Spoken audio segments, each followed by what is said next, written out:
It depends on the practice type, really. Whether it's a larger practice with many doctors seeing patients, or whether it's a small sole practitioner practice. If it is a sole practitioner in a office that's only, a couple of thousand square feet, a square is a very nice space because it really minimizes travel distance for everybody. Usually we centrally locate the business support items, the business office, storage, if it's a dentist's office, sterilization, and we have the patient treatment areas around the perimeter. If we have a practice where there's a lot of light involved, and we want to maximize the windows, then an oblong is a nicer shape. Of course, in a perfect world, we get that option. Usually the space comes to us, and we have sometimes to use existing partitions. We sometimes have to use existing, unusually shaped spaces that happen from sublets and other situations. So, of course, we have to work with what we have, but it's nice to be able to have a square or a rectangle.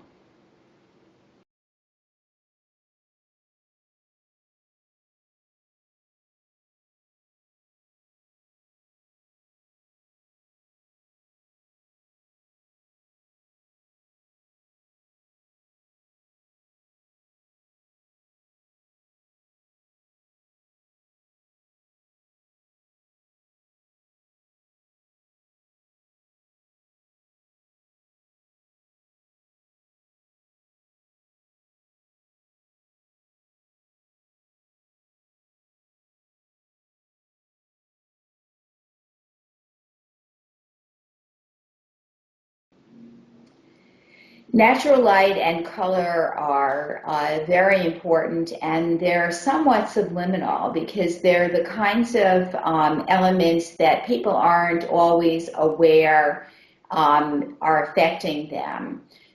So both of them really contribute to a feeling of well-being. Let's start out by talking about light.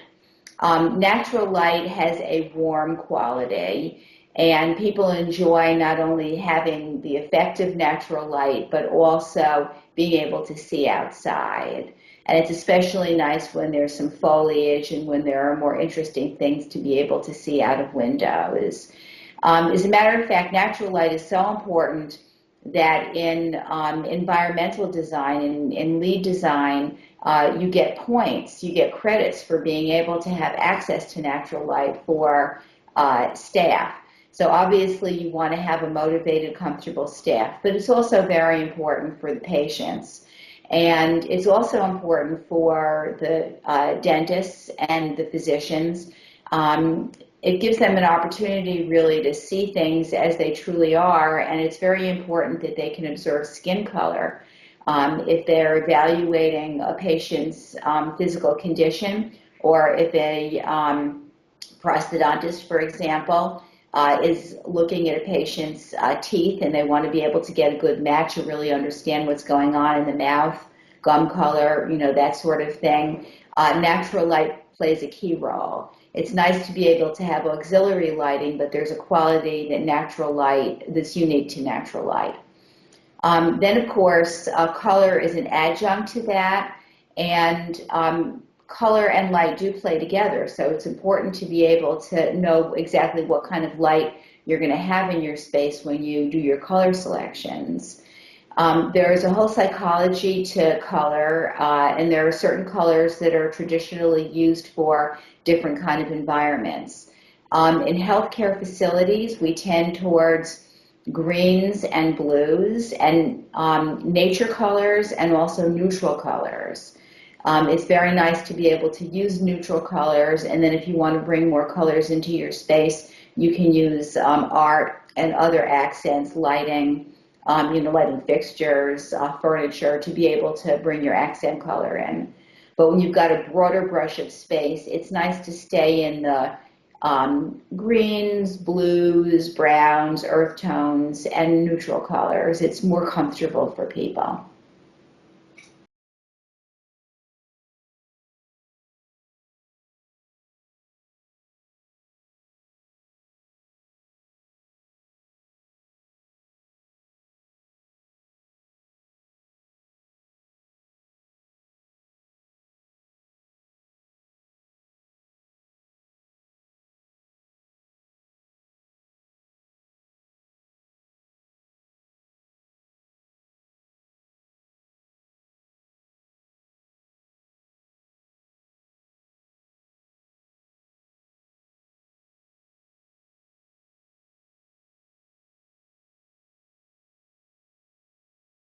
Very important that the patient feel attended to as soon as they come into the space.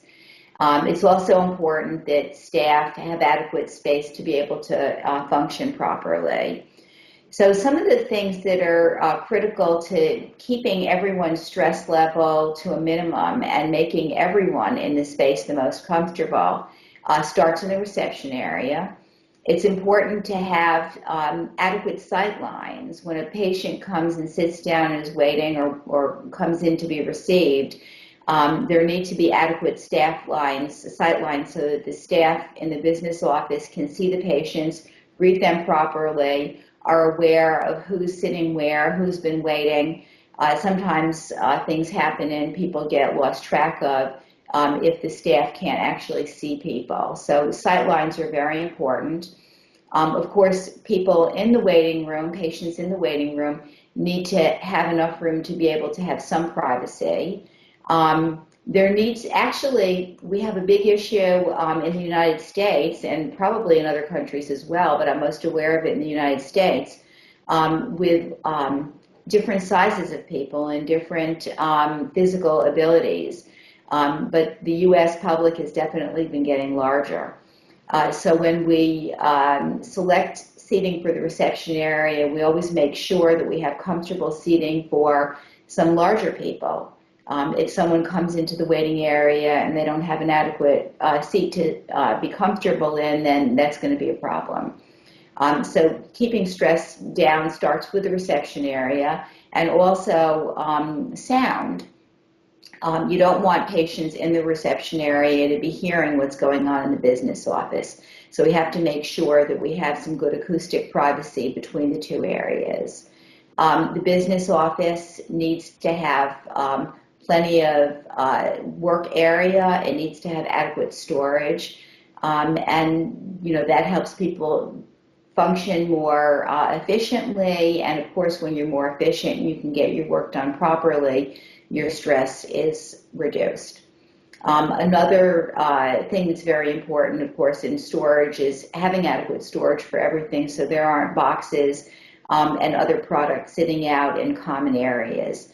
That might sound obvious, but certainly I've been to offices where people had a lot of things sitting around in the corridor areas that patients had to walk around. That's very disconcerting for people. Once they get to a treatment area, they need to be able to feel actively engaged. If they have to wait, they need to have a sub-waiting area, again, where they can feel comfortable, and also where they have some sight lines to staff so that they feel they have access.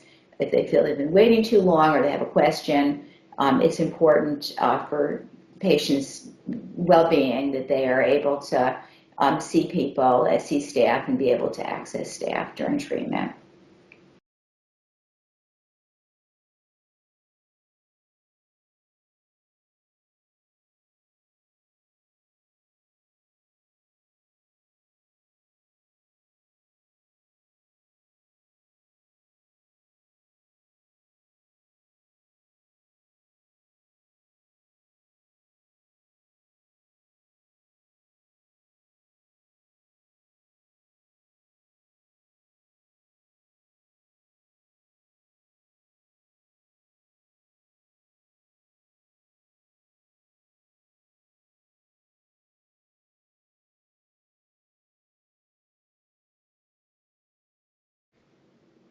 Art is a very personal experience for most dental practices.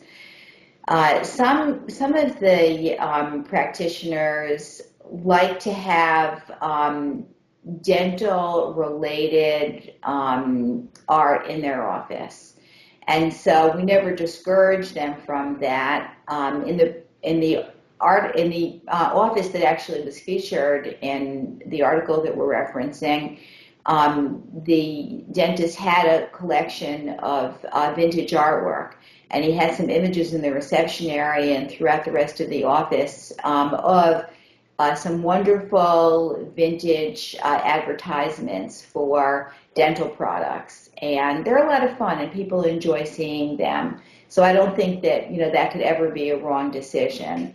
In general, nature is always a very good choice. People are very comfortable seeing landscapes and nature. It's nothing that it's not personal, and it doesn't offend people in a way that some choices do. With contemporary art and abstract art, some people can't relate to those images, and it's important to know who your practice, who your patients are, and how they're going to perceive those things. But just in general, nature images are always good. There's an artist that I particularly like to use, Henry Domke, who actually was a physician, or is a physician, but his full-time career now is nature photography and making original artwork available to medical and dental practices. And he actually wrote a really interesting article that I think about from time to time about how our brains imprint, and our feelings for nature and nature images actually go, way back to the Paleo and Neolithic eras when, people were just evolving and they were comfortable in nature and in open spaces. And people always get comfort and pleasure out of seeing those images because of that early imprinting in our, development of mankind.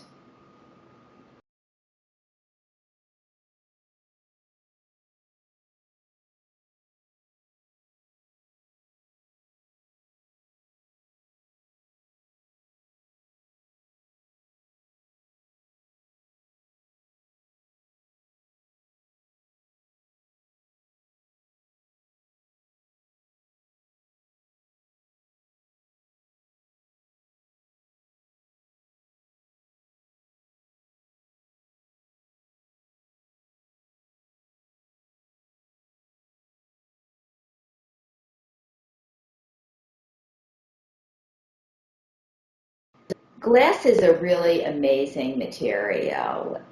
It's always been a wonderful material to use in interior spaces because it allows the transmission of natural light, and it also creates a feeling of greater spaciousness. If you're in an area that's small and you just have a wall in front of you, you can feel fairly confined by it. If there's a piece of glass, whether it's opaque or translucent, and you can get a feeling of something being beyond the glass, it definitely gives a depth and a feeling of greater spaciousness that's very helpful, especially because healthcare space is always at such a premium. It's rare that we work on an office, a dental office or a medical office, where we have extra space. It's always fairly trim.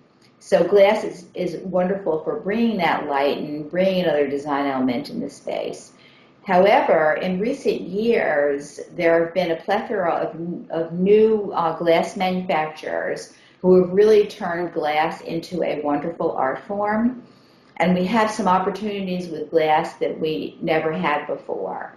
For example, digital printing allows images to be transferred onto glass and to be sandwiched in between glass panels to create actually art that has a feeling of three dimension, and also that allows a little bit of light to pass through it.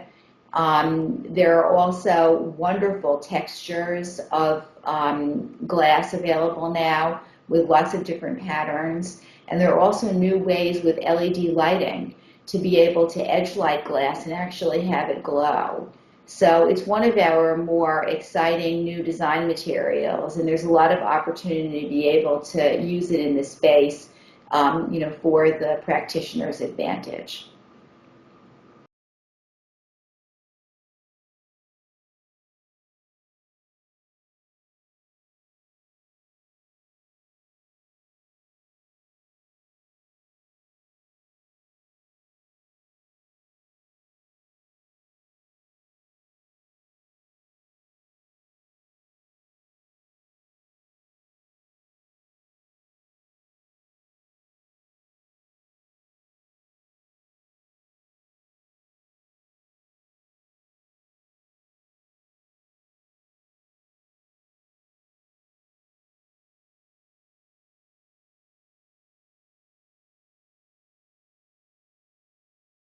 Acoustics and temperature are very important in a dental practice.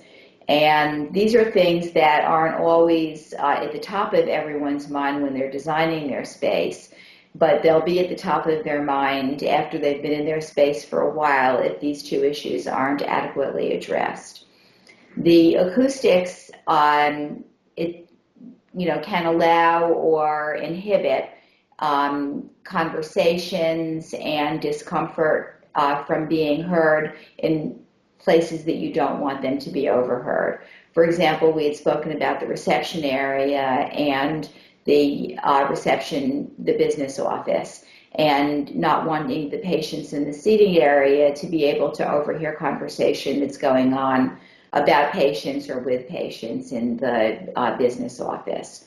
There are many ways of being able to inhibit sound that start out with putting sound batting in the walls. The walls can go above the ceiling and inhibit sound from transmitting above the ceiling tile. Using ceiling tile with a higher noise reduction coefficient, a slightly higher quality ceiling tile can help with the sound transmission or inhibiting the sound transmission.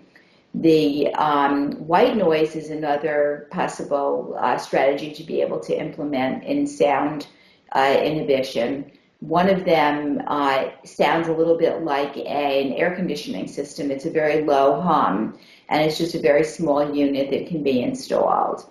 Another thing to consider is using music effectively in the office. If there's a music system that brings pleasant sounds throughout the space, it can mask some lower sounds that we want patients to not hear.